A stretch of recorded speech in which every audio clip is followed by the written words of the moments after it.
Discuss कर लिया।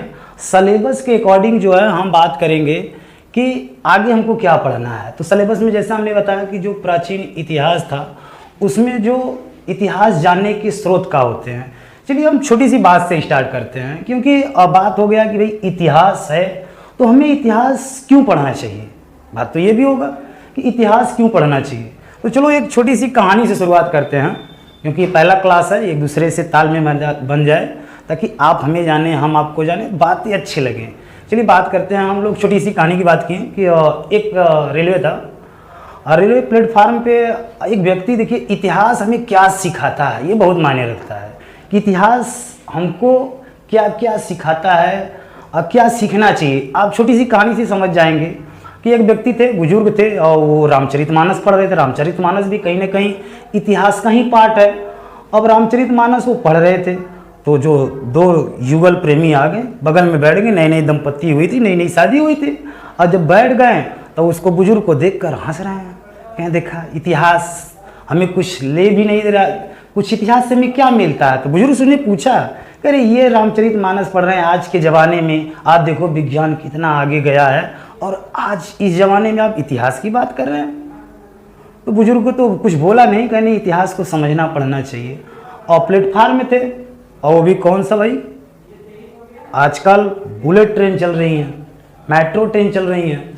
अब दोनों बैठे थे तभी ट्रेन आ गई, और भगदड़ का हुआ है कि लोग जो है उसमें बैठने के बहुत सबको जल्दी होती है। तो जो बुजुर्ग आदमी थे रामचरितमानस वो भी बैठ गए, और उसका जो पति था वो भी बैठ गया। तब से ट्रेन चल गई, और ये कहीं बोगी में एक लोग आगे से बैठे, एक लोग पीछे से। समझ रहे, बुजुर्ग व्यक्ति पीछे से बैठ गया बोगी में, क्योंकि दो दरवाजे होते हैं। आगे से वो पुरुष आया, फिर पुरुष कहा, फिर वही इतिहास लेके बैठे हैं। तो पुरुष कहा, जो बुजुर्ग पुरुष थे उन्होंने कहा कि यदि आप इतिहास पढ़े होते तो आपके साथ ऐसी घटना नहीं होती, क्योंकि उनकी जो पत्नी थी नया, वो प्लेटफार्म पे ही छूट गई।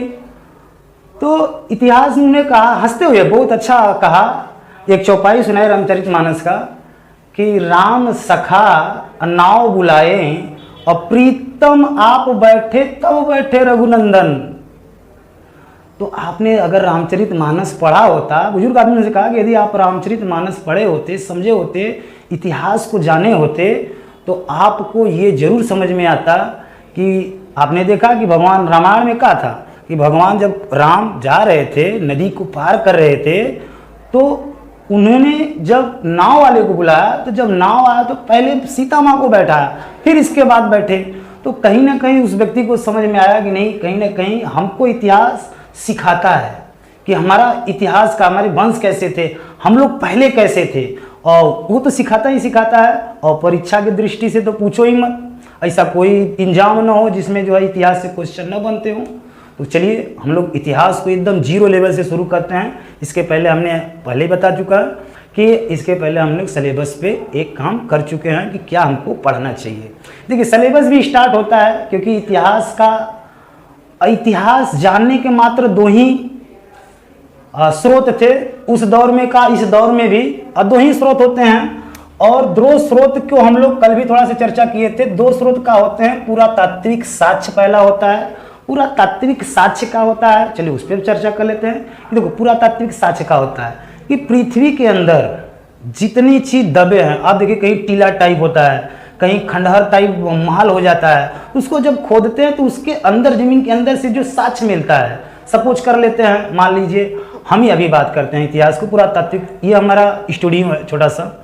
और प्रयास करिए भाई, आप लोग शेयर करिएगा वीडियो को, ताकि हम लोग भी अपने आप को ग्रोथ कर पाएँ और ये जो वाइट बोर्ड है वो डिजिटल बोर्ड में बदल जाए। ज़रूर बताइएगा और सहयोग करिएगा, थोड़ा सा लाइक और शेयर और सब्सक्राइब भी करिएगा ताकि हम लोग और अच्छे से चलें। अब यही जो प्रथा इस समय 21वीं सदी चल रही है, क्योंकि कहा गया है पुराणों में, क्या कहा गया है कि जब एक युग खत्म होता है, 4 युग हैं, और जब एक युग खत्म होता है तो क्या होता है, पृथ्वी पे आपातकाल पड़ता है, भयंकर कोई बीमारी हो जाएगा, ऐसा लगेगा कि पृथ्वी नष्ट हो जाएगी, फिर से जीवों की उत्पत्ति होती है। ये पुराणों में कहा गया है, लेकिन क्या सच है क्या गलत है, हम यहाँ पे बात करते हैं किसकी बात, कि पुरातात्विक साक्ष्य का होता है। तो स्टूडियो हमने बता रहा था उदाहरण कि अगर ये खत्म हो गया तो आने वाले समय में पृथ्वी के अंदर दब गए, सब वो हम भी मर गए। अब ये मार्कर देखेंगे कोई व्यक्ति तो उस दौर में उनको लगेगा कि नहीं, इसके पहले जो समय था वहाँ पे शिक्षा का प्रचलन था, वहाँ पे बोर्ड होते थे, वहाँ पे मार्कर होते थे, अगर सामने कैमरा लगा तो उसको लगे कैमरा भी होता था, लोग एक जगह कई लोगों को पढ़ाते थे। तो उस साक्ष्य को देखकर इंसान को ये लगता है कि नहीं, आप जो है उस साक्ष्य के आधार पर हमने तर्क लगा लिया तो वही साक्ष्य होता है, उसको हम लोग क्या बोलते हैं, पुरातात्विक साक्ष्य। अब कहीं पे आपने देखा कि कोई पत्थर के औजार निकल गए तो क्या है, पुरातात्विक साक्ष्य है। एक माध्यम तो उससे पता चलता है कि उस कालखंड का इतिहास है, पुरातात्विक साक्ष्य से। और एक होता है लिखित साक्ष्य। अगर मान लो कोई ग्रंथ मिल गई तो उसको हम लोग क्या कहेंगे, लिखित साक्ष्य। तो दो ही साक्ष्य के आधार पर इतिहास को जाना जाता है। तो इतिहास का कारण का है हमारे पास, पहला कि पुरातात्विक साक्ष्य है कि नहीं है, लिखित साक्ष्य है कि नहीं है। उसके आधार पे इतिहास को 3 भागों में बांट दिया गया है। हमने पहले ही बात किया था। देखिए, जो पुरातात्विक साक्ष्य अगर हम बात करें कि जिस कालखंड में पुरातात्विक साक्ष्य उपलब्ध हो, समझ रहे हैं, पुरातात्विक साक्ष्य ही केवल मिला हो और कोई लिखित साक्ष्य नहीं मिला हो, यानी उस दौर के लोग पढ़े लिखे नहीं थे तभी तो कोई लिखित साक्ष्य नहीं मिला। तो जब उस दौर के कोई व्यक्ति पढ़ा लिखा ही नहीं था, लिखित साक्ष्य नहीं मिला, तो उस टाइम पीरियड को हम लोग क्या कहते हैं, प्रागैतिहासिक काल। आई होप समझ में आया होगा। एक लाइन में फिर से कहते हैं कि जिस समय में पुरातात्विक साक्ष्य मिला हो और कोई लिखित साक्ष्य ना मिला हो, और उस काल को हम लोग क्या कहते हैं, प्रागैतिहासिक काल। और उसी प्रागैतिहासिक काल को आज हम बात यहाँ पे करेंगे। अब हम बात करते हैं आद्य ऐतिहासिक का होता है। तो भाई आद्य इतिहास का मतलब हो गया कि पुरातात्विक साक्ष्य भी मिला हो और लिखित साक्ष्य प्रमाण भी मिला हो, लेकिन अब तक उसको जब नहीं पढ़ते हैं, अब तक उसमें क्या लिखा गया है, जैसे हड़प्पा सभ्यता है, इसके जस्ट बाद हम हड़प्पा पर वीडियो बनाएंगे ताकि हड़प्पा में जो जगह है उस पर बात करेंगे। तो हड़प्पा किस इतिहास में आता है, वो आद्य इतिहास में आता है। लिखित साक्ष्य तो मिला लेकिन अब तक उसको पढ़ा नहीं गया, तो वो काल का कहलाता है आद्य इतिहास। ऐतिहासिक काल का होता है भाई, ऐतिहासिक काल का तात्पर्य हो गया कि पुरातात्विक साक्ष्य भी मिला होगा, लिखित साक्ष्य भी मिला है और साथ में साथ उसको हम लोग अच्छे से पढ़ भी लिए, तो उस काल को हम लोग क्या कहते हैं, ऐतिहासिक काल। उसमें क्या पढ़ना पड़ता है, ऐतिहासिक काल, जैसे ऋग्वैदिक काल, जितने वेद हैं, पुराण हैं, उपनिषद हैं, सब ऋग्वैदिक काल में आएंगे। और वैदिक काल को 2 पार्ट में हो गया था, उत्तर वैदिक काल और ऋग्वैदिक काल। तो ऋग्वैदिक काल, फिर महाजनपद, मगध का उत्कर्ष, जितने वंश हैं, हर्यक वंश, नाग वंश, बृहद्रथ वंश, इन वंशों के बारे में फुल क्रमबद्ध जो है हम वीडियो स्टार्ट करेंगे। चलिए, तो आप समझ गए कि हम कहाँ चल रहे हैं। हम शुरुआत कर रहे हैं प्रागैतिहासिक काल को। और पहले ही जानकारी हो गया प्रागैतिहासिक काल किसे कहते हैं, बताइए। आपको याद हो गया होगा कि भैया जिस दौर में पुरातात्विक साक्ष्य मिला हो और कोई लिखित साक्ष्य नहीं मिला, और जब लिखित साक्ष्य नहीं मिला है तो आप उसे पढ़ भी नहीं पाएंगे, वही रहेगा तब तो पढ़ेंगे। तो ऐसे काल को हम लोग क्या कहते हैं, प्रागैतिहासिक काल। ठीक, अब यहाँ से क्या प्रश्न बनते हैं प्रागैतिहासिक काल से, क्योंकि देखो प्रागैतिहासिक जो काल है, समय है, तो वहाँ से ये होगा कि पृथ्वी पे देखो पहले इतिहास का, इसके पहले 400-500 साल का कोई इतिहास प्रमाण था नहीं था।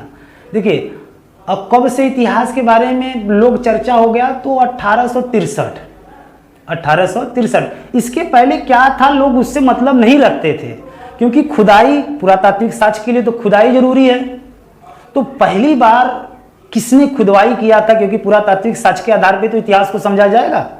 तो पहली बार जो है कहाँ पे खुदाई किया गया, किसके देख रेख में किया गया, वहाँ से प्रश्न बनते हैं। चलिए हम चर्चा करते हैं। और एक एक बात को हमने पहले से ही लिख दिया है, और ताकि डिजिटल बोर्ड तो है नहीं, क्योंकि ज़्यादा लिखने में हमारा जो वीडियो है बहुत ज़्यादा लंबा हो जा रहा था, इसके वजह से थोड़ा सा हम लोग हिंट के तौर पे लिख दिए हैं, और ताकि जो है बाद में जो है कम समय में हम लोग ज़्यादा लाभ ले पाएँ, समझ रहे। तो चलिए बात करते हैं। हम लोग पहले व्यक्ति थे जो हम बात कर रहे थे प्रागैतिहासिक काल में, तो पहला पॉइंट पे यहाँ से सारे क्वेश्चन बनते हैं। चलिए पहले पॉइंट पे हम बात करते हैं। यहाँ पे जो लिखे हैं उसमें हम लोग बात करते हैं रॉबर्ट ब्रूस फोर्ट। ये कौन थे? तो देखिए सबसे बड़ी बात होता है कौन थे, तो वो थे, ये वो शख्स थे जो पहली बार पुरातात्विक जो साक्ष्य था, पहली बार उसको खुदवाया था। यानी जमीन के अंदर से पहली बार खुदवाने का श्रेय किसको जाता है, तो रॉबर्ट ब्रूस फुट को जाता है। वो पहली बार कहाँ खुदवाए थे, तो आपको प्रश्न बनता है, पहली बार वो पल्लवरम जो कि कहाँ पड़ता है, तमिलनाडु में पड़ता है, पहली बार इसने खुदवाया था। और आपको ये सन भी याद रखना है कि पहली बार कब खुदाई हुई थी, तो वो हुई थी 1863 ईस्वी में। इसीलिए आपसे प्रश्न बनता है, इसीलिए इन्हें प्रागैतिहासिक खोजों का जनक किसको माना जाता है, रॉबर्ट ब्रूस फुट को। आई होप आप समझ गए होंगे कि खोजों का जनक किसे माना जाता है, रॉबर्ट ब्रूस फुट को, क्योंकि पहली बार खुदाई कहाँ पे हुआ था, पलवरम एक तमिलनाडु का स्थान है, वहां पर पहली बार खुदाई हुआ। उस खुदाई के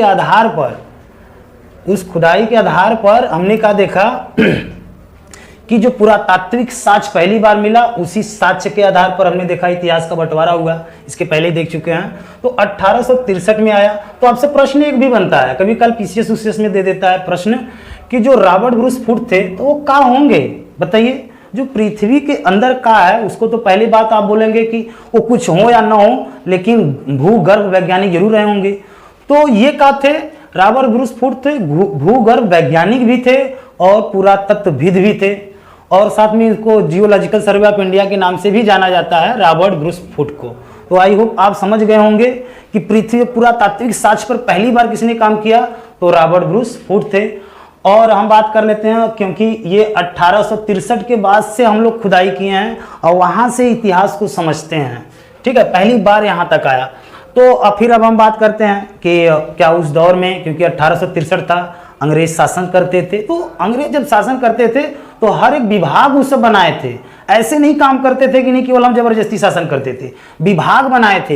एक विभाग का नाम था पुरातत्व विभाग, और उसके जो प्रथम महानिदेशक थे वो कौन थे, अलेक्जेंडर कनिंघम। तो आपसे ये प्रश्न बनता है कि पुरातत्व विभाग, भाई एक विभाग होगा यानी पृथ्वी के अंदर, ये तो नहीं कि जहां मन करे सब लोग खोदना स्टार्ट कर दें कि हमारे यहाँ उच्च दिखाई दे रहा है, कहीं ज्यादा अर्थ हुआ है, खोदना स्टार्ट कर दो फावड़ा से कि कुछ न कुछ निकलेगा। तो एक विभाग बना, उस विभाग का नाम क्या हुआ, पुरातत्व विभाग। उसके निदेशक बने, उसके हेड कौन थे, तो अलेक्जेंडर कनिंघम। आपको याद होगा उस समय जो हमारे वायसराय कौन थे, तो लॉर्ड कैनिंग थे। वो दौर था जब उसने स्थापना किया था, वो दौर था 1861। याद करिएगा कि 1861 में पुरातत्व विभाग का जो है स्थापना हो चुका था। उस पुरातत्व विभाग के जो प्रथम महानिदेशक थे कनिंघम थे, अलेक्जेंडर कनिंघम, और लॉर्ड कैनिंग ने इसकी स्थापना किया था। ये चीज आता है। अब हम बात कर लेते हैं, तो यहाँ तो वो था प्रथम थे, और उन्हीं के देख रेख में कौन आए, क्योंकि देखिए 61 में स्थापना हुआ, 63 में पहली बार खुदाई हुआ। कहाँ पे हुआ था, तमिलनाडु पलवरम में हुआ था। अगला हम बात करते हैं, एक थॉमसन थे। एक देखो इस जो प्रागैतिहासिक काल में तीन ही व्यक्ति का ज्यादातर नाम आता है, और एक रॉबर्ट ब्रूस फुट के बारे में हमने समझ ही लिया, अलेक्जेंडर कनिंघम के बारे में। ये जो थॉमसन थे वो एक व्यक्ति थे जो संग्रहालय था, क्योंकि देखिए अब केवल अपने भारत में तो खुदाई हो नहीं रही है, विश्व के जो है हर जगहों पे खुदाई हो रही है। तो विश्व का जैसे मान लो एक खुदाई होता था, आपने समझा हुआ हड़प्पा सभ्यता में, जैसे कोई ईटा मिल गया, क्योंकि ईटा सब पक्का ईटा का उस दौर था, तो ईट का तो एक खे दो ठे ईटा ले जाकर कहीं विश्व में तो सब लोग रखे होंगे। तो विश्व में कहाँ रखा गया था, कोपेनहेगन, वहाँ म्यूजियम था, संग्रहालय था। तो वहाँ विश्व के हर जगह से एक एक चीज रखा गया। तो वहाँ पे जो व्यक्ति थे उन वहाँ पे काम करते थे, एक तरह से वो देख रेख करते थे, और वो भी कौन थे, वो भी पुरातत्वविद थे, और उनका नाम का था थॉमसन था। कोपेनहेगन जो आप जानते होंगे, जब जियोग्राफी पढ़ाएंगे वहाँ पे हम लोग चर्चा करेंगे कि कोपेनहेगन डेनमार्क की राजधानी है, आप लोगों को पता है। वहीं पे एक म्यूजियम था, और वहाँ पे कहा था जो थॉमसन थे उन्होंने वस्तुओं को, क्योंकि सब म्यूजियम में रखे गए हैं तो वस्तुएं ही केवल थे, पुरातात्विक साक्ष्य ही था, कोई लिखित साक्ष्य था नहीं। तो जितना वस्तु थे उनको देखते थे रोज, वो देखते देखते क्या किए कि उनको रख दिए। कैसे रख दिए, देखिए अब हम बात करते हैं, उन्हीं ने उनको बांट दिया। थॉमसन ने क्या किया, वस्तुओं के आधार पर बांट दिया, और वस्तु देखते देखते उनको लगा कि इस टाइम का जब पाषाण वाला था तो पाषाण युग हो गया। जब पहली बात आ गया कि क्या हो गया, पाषाण की बात हो गई कि शुरुआत में केवल पत्थर के औजार मिले, तो पत्थरों वाला युग को उन्होंने क्या कर दिया, पाषाण युग कर दिया। और जब कांसे का खोज हो गया, तो जब हम कांसा आने लगा, तो उस दौर में सभी जगह कांसा कांसा, तो कांस्य युगीन सभ्यता हड़प्पा सभ्यता हो गई। फिर जब लोहे का खोज हो गया तो पूछो मत, ब्राह्मणों का तो बोलबाला हो गया, यज्ञ कर्मकांड इतना बढ़ने लगा। तो उसको हम लोग का ऐतिहासिक काल में देखते हैं। तो इसमें जो प्राग ऐतिहासिक काल था, उन्होंने क्या किया कि जो पाषाण काल के थे, उन्होंने पाषाण काल को थॉमसन ने 3 पार्ट में बांट दिया। एक पार्ट का नाम रख दिया पूरा पाषाण काल, एक का नाम रख दिया मध्य पाषाण काल और एक का नाम रख दिया नव पाषाण काल। तो हम क्योंकि पूरा प्रागैतिहासिक काल इन्हीं 3-4 खंडों के आसपास ही झलकता है, तो पहला हम बात करते हैं थॉमसन के अनुसार कि पूरा पाषाण काल की जानकारी लेते हैं। तो देखिए पूरा पाषाण काल हम बात करते हैं, इसका जो टाइम पीरियड था कब से था, तो देखिए आप याद कर लीजिए ईसा मसीह के जन्म के 25 लाख बीसी से 10,000 बीसी पूर्व तक, ये जितना बहुत, क्योंकि आदि मानव का समय था, यही आदि मानव होते थे, लोग जंगलों में रहते थे, पहाड़ों पे रहते थे, तो यहाँ तक का टाइम पीरियड को हम लोग क्या कहते हैं पूरा पाषाण काल। और हम इसके लक्षण की, क्योंकि देखो टॉपिक में क्या होता है, उसके समय पे हम बात करेंगे, क्या क्या उनके लक्षण थे, उस दौर में कैसे औजार थे, कुछ स्थलों पे हर, क्योंकि पूरा पाषाण काल में यही बात होगा। और जब हम मध्य पाषाण काल की बात करेंगे तो भी वही होगा कि उनका क्या टाइम पीरियड था, क्या लक्षण थे, क्या उनके औजार थे, क्या उनके स्थल थे। ऐसे ही हम बात करेंगे कहाँ पर, जब नव पाषाण काल पे अभी आगे चर्चा होगा तब। चलिए पूरा पाषाण काल टाइम पीरियड आपने देखा 25 लाख बीसी से 10,000 बीसी तक, इतना बहुत बड़ा टाइम पीरियड को हम लोग क्या बोलते थे पूरा पाषाण काल। उस दौर था जब जंगलों में लोग रहते थे। तो वहां के लक्षण क्या थे, सब आखेटक थे। आखेटक का मतलब होता है शिकारी। जितने भी व्यक्ति यहाँ उस दौर में थे उस टाइम पीरियड में, सब लोग शिकार करते थे। हाँ, उसके और लक्षण क्या था, पशुपालन का ज्ञान ही नहीं था, क्योंकि पशुओं को ज्ञान था ही नहीं, क्योंकि पशुओं को उनको मार के खाना था, तो पालने का ज्ञान उनको नहीं था। हाँ, एक प्रश्न बनता है कि देखिए पूरा पाषाण काल में आग का ज्ञान था, ऐसा नहीं है कि आग का ज्ञान नहीं था। आग का उनको पूरा पाषाण काल में, सबसे पुराना जो पाषाण काल है पूरा पाषाण काल, आग का ज्ञान था, लेकिन कैसे उसका उपयोग करें इसका उन्हें ज्ञान नहीं था। तो आई होप आप समझ गए होंगे, इनके लक्षण थे पूरा पाषाण काल के। औजार की हम बात करें कि उस दौर के जो पहले जो औजार होते थे वो पत्थरों के होते थे, तो पत्थर में भी कई तरह के पत्थर हैं। तो कैसे होते थे, स्टफिक या क्वार्टरजाइट के पत्थर हुआ करते थे पूरा पाषाण काल में। अब हम बात करते हैं कि कुछ स्थल होंगे। पहला स्थल तो आपने जान गया कि पल्लवरम में खोदा गया पहली बार। तो कहाँ से पूरा पाषाण काल के कहाँ से साक्ष्य मिले हैं, पूरा पाषाण काल का मतलब पुराने से, यानी इस कालखंड के तात्पर्य के आधार पे। तो सबसे पहला अगर हम बात करें, सबसे पुराना स्थल या सबसे पुराना साक्ष्य कहाँ मिला है, तो मिला है बोरी नामक स्थान से। कहाँ से, बोरी कहाँ पड़ता है आपको याद होना चाहिए, बोरी नामक स्थान से, जो कि महाराष्ट्र में पड़ता है। बोरी आप ही जानते हैं, बोरी। अब बोरी नामक स्थान, बोरी आप तो जानते होंगे, बोरी नामक स्थान जो महाराष्ट्र है, वहां सबसे पुराना साक्ष्य मिला था। तो प्रश्न बनता है सबसे पुराना पूरा पाषाण काल का साक्ष्य कहाँ मिलता है, तो बोरी नामक, ऐसे भी जानते हैं आप लोग। अब बताओ, घरे में पुराना से पुराना जब सामान हो जाला तो आदमी क्या करला, बोरिया में भरत टाँडे पे रखत। तो वही से याद कर ले कि सबसे पुराना सामान कहाँ मिला था, बोरी नामक। कहाँ पे है, महाराष्ट्र में है। चलिए कुछ पूरा पाषाण काल के स्थल की भी बात कर लेते हैं। अतरीपक्कम, आप समझ रहे हैं, जितना अक्कम पक्कम आता है सब कहाँ पड़ता है, तमिलनाडु में पड़ता है। तो पहले यहाँ पे खोजा गया। हथनौरा जो कि मध्य प्रदेश में नर्मदा घाटी के पास पड़ता है, उत्तर प्रदेश में। तो प्रश्न बनता है यहाँ पे जो हथनौरा में खोजा गया पहला जो पुरातात्विक साक्ष्य था, वहाँ पे मानव खोपड़ियों, मानव कंकाल का पहला साक्ष्य मिला। जब आदमी खुदाई किया, क्योंकि चलन इस दौर का था, तो जब खुदाई किया तो उनको लगा कि पहली बार जो है मानव कंकाल कहाँ मिला। तो आपसे प्रश्न बनेगा हथनौरा कहाँ पड़ता है, तो ये मध्य प्रदेश में पड़ता है, नर्मदा घाटी। मानव खोपड़ी एवं मानव कंकाल का पहला साक्ष्य मिला कहाँ से, तो वो था हथनौरा। और हम बात करते हैं एक और जगह उस दौर में काल आपको दर्शन कराता है, जिसको हम लोग मानते हैं कि भाई भीमबेटका की गुफाएं। देखिए ये बहुत महत्वपूर्ण, ये भी नर्मदा घाटी के आसपास ही बनता है भीमबेटका गुफा, ये मध्य प्रदेश में चलता है। लेकिन हाँ, ये एक ऐसी गुफा है, यहाँ पे जो है ना तीनों कालखंडों का प्रमाण मिलता है। तीनों कालखंडों का तात्पर्य है कि इसकी जो चित्रकारी है, इतना ज्यादा पत्थरों पर चित्र बना है, इसकी जो चित्रकारी है ना, तीनों का तात्पर्य यहाँ पे है पूरा पाषाण काल, नव पाषाण काल, मध्य पाषाण काल। तीनों पाषाण कालों का जो है आपको क्या मिलता था, चित्रकारी का प्रमाण मिलता है। तीनों पाषाण कालों का, समझ रहे, नव पाषाण, मध्य पाषाण और पूरा पाषाण काल, तीनों कालखंडों का इनको चित्र का चित्रकारी का प्रमाण कहाँ मिलता है? भीमबेटका की गुफा में। तो भीमबेटका गुफा इतना ज़्यादा पॉपुलर, इतना चित्र से संबंधित था कि इसको यूनेस्को ने शामिल कर लिया। यूनेस्को समझ रहे हो, यूनेस्को में शामिल किया गया। यूनेस्को क्या करता है? जो विश्व के जो धरोहर है उसको उसमें शामिल करता है, विश्व के धरोहर। तो विश्व धरोहर में भीमबेटका गुफा को भी शामिल किया। बहुत उस समय का ये जगह है, उस दौर का प्रमाण देता है कि सभी कैसे थे। ठीक है, अगला आता है, क्योंकि अब सबसे पुराना से बात हो रहा है, तब बेलन घाटी जो कि मिर्जापुर में चलता है, वहाँ पे क्या मिला है? अस्थि की मतलब हड्डियों की मूर्ति। ऐसे भी आप हमारे जिला बनारस, जो कि हम लोग बनारस से हैं, असटा ही जिला है मिर्जापुर, वहीं पे जो है अस्थियों की देवी प्रतिमा मिली। आप कैसे याद करेंगे? आप जब भी विंध्याचल आते हैं तो आप माँ विंध्यवासिनी का दर्शन करते हैं। तो माँ विंध्यवासिनी तो मातृ देवी की प्रतिमा कैसी थी, कहाँ मिली थी? तो मिर्जापुर या तो उत्तर प्रदेश, कहाँ पे? बेलन नदी घाटी के आसपास। ठीक है, तो आई होप कि आप यहाँ तक समझ गए होंगे। अब हम बात करते हैं मध्य पाषाण काल की, कि मध्य पाषाण काल में क्या था। उनका टाइम पीरियड देखो, 25 लाख से 10,000 BC आ गया। तो 10,000 से 4,000 के टाइम पीरियड को हम लोग क्या कहते हैं? मध्य पाषाण काल। हाँ, अब हम बात करें कि भैया ये तो टाइम पीरियड हो ही गया, अब हम कहेंगे इसके लक्षण क्या थे मध्य पाषाण काल के। तो लक्षण का बहुत सिंपल था कि पशुपालन का शुरुआत हो गया। अब पशुपालन का शुरुआत हो गया क्योंकि भाई धीरे धीरे आदमी रहते रहते समझ गया कि नहीं, हमको पशु भी पालना चाहिए, और जब पालने लगे तो खुद घर पे बना के खाने लगे। तो पशुपालन का शुरुआत हुआ। सबको पता है कि पहला पशु का है तो वो है कुत्ता। तो पहला पशु जिसको पाला था उसका नाम क्या होता है? कुत्ता।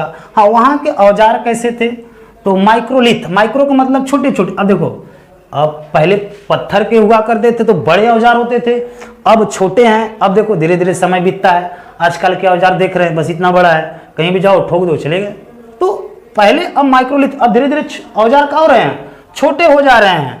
अगर हम बात करते हैं स्थल का, कि मध्य पाषाण का जो स्थल था वो कहाँ था, कैसे पता चला कि भाई मध्य पाषाण काल के लोग पहली बार पशु पाले थे? पशुपालन का ज्ञान कैसे पता चला? तो जो दो जगह थे, एक बागौर है जो कि राजस्थान में, एक आदमगढ़ है जो कि एमपी में पड़ता है। यहाँ से देखो दो ऑप्शन आएंगे। अगर आपसे कहा जाएगा पशुपालन का पहला साक्ष्य कहाँ से मिला, अगर आपके पास ऑप्शन ए है बागौर तो आप ए पे मारिए।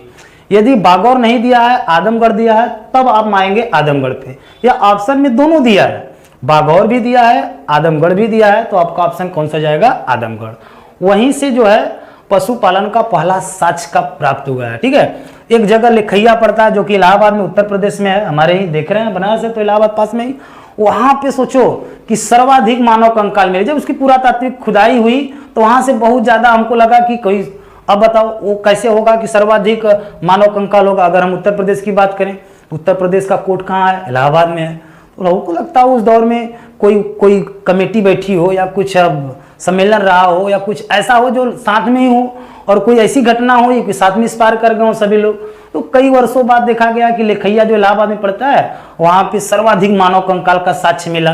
तो ये प्रश्न बनता है। अगर हम बात करते हैं लास्ट में, क्योंकि अब नवपाषाण काल की बात कर लेते हैं। नवपाषाण काल, अब यहाँ से थोड़ा सा आपको कालखंड को जब देखकर बड़ा अजीबा लग रहा होगा, क्योंकि 4,000 तक गया। देखिए 10,000 से जो नवपाषाण काल था, इसका भी टाइम पीरियड अगर एक्चुअल में देखा जाए तो 10,000 से 1,000 तक है, और यहाँ 10,000 से 4। इसी पार्ट में इसको भी कहीं पे जो नया काम हो गया नवपाषाण काल में डाल देते थे। क्योंकि देखो यहाँ पे केवल पुरातात्विक साक्ष्य के आधार पर ही बात होती है। यहाँ कोई प्रमाण नहीं है कि उसके साथ में आपको तर्क दो कि बात सही है कि गलत है, तर्क केवल देना है।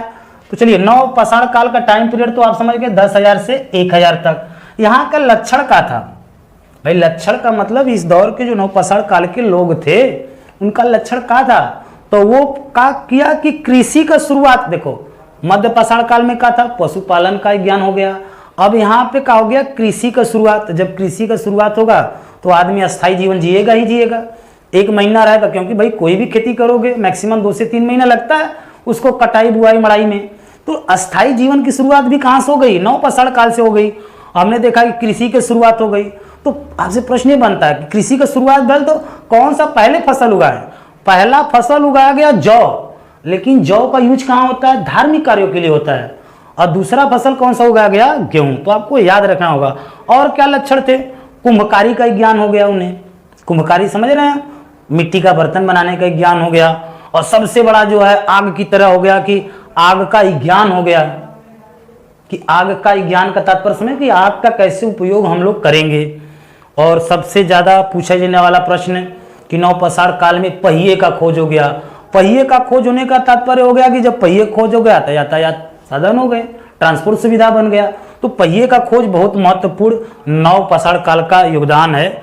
हाँ, इसके कुछ स्थल हैं पूछे जाते हैं, जैसे हम बात करें मेहरगढ़, मेहरगढ़ जो कि वर्तमान में कहाँ पड़ता है बताइए, कमेंट में जरूर जवाब दीजिएगा कि मेहरगढ़ वर्तमान में कहाँ पड़ता है, कमेंट में जरूर लिखिएगा, हम अगले वीडियो में आपको चर्चा करेंगे। मेहरगढ़ नाम से सोच रहे हैं, मेहरगढ़, मेहरगढ़ तो जहाँ पे आप गांव देहात में मेहर शब्द से आप समझ ही गए होंगे। और मेहरगढ़ में पहली बार पालतू भैंस का साक्ष्य मिला है, पालतू भैंस का साक्ष्य मिला है मेहरगढ़ में नवपाषाण काल के टाइम पीरियड का। दूसरा कोल्डिहवा, सबसे पुराना जो है नवपाषाण काल का चावल का साक्ष्य कहाँ से मिला है, कोल्डिहवा। और ढेर सारे 2-4 जगह हैं जहाँ से, जैसे गुफ्फर फराल है, जम्मू कश्मीर में है, वो पूछा जाता है गुफ्फर फराल वहाँ पे था। और एक मेहरगढ़ और एक हमारा बुर्ज होम था, कहाँ पे है, बुर्ज होम गुफ्फर फराल दोनों जम्मू कश्मीर में है। और ऐसे 1-2 और स्थल रहे होंगे। हाँ, एक बार आपने इस चीज को देखा, अभी जो सीरीज हम लोग का अल्टरनेटिव वाला चलेगा तो वहाँ पे हम लोग जो है एक क्वेश्चन के माध्यम से और ज़्यादा चर्चा करेंगे। ये हमारा था प्रागैतिहासिक काल, इसमें लिखित साक्ष्य नहीं है, न के बराबर था, केवल पुरातात्विक साक्ष्य के आधार पर प्रागैतिहासिक काल को हमने इस वीडियो में पूरी का पूरा समझा दिया। अब जो हमारा अगला आएगा वो आद्य इतिहास में आएगा, मतलब पुरातात्विक साक्ष्य भी मिला है और लिखित साक्ष्य भी मिला है, लेकिन वो सब ऐसे लिखावट लिखे हैं हड़प्पा काल वाले लोग कि अभी तक उसको पढ़ा नहीं गया। तो हमारा जो कल अगला वीडियो आएगा वो किस पे होगा, हड़प्पा सभ्यता पर। हाँ, ये वीडियो आपको अच्छा लगा होगा तो चैनल को भी सब्सक्राइब जरूर करिएगा और वीडियो को लाइक करिए और थोड़ा सा अपने मित्रों को शेयर करिए, क्योंकि इस चैनल पे हम लोग 0 लेवल से जो है जीके जीएस के हर एक फैक्ट को पूरे निःशुल्क जो है पूरा विस्तार से पढ़ा दिया जाएगा। ठीक है, चलिए याद कर लीजिएगा, चैनल को सब्सक्राइब, मित्रों को साथ जरूर शेयर करिएगा। ठीक है, धन्यवाद।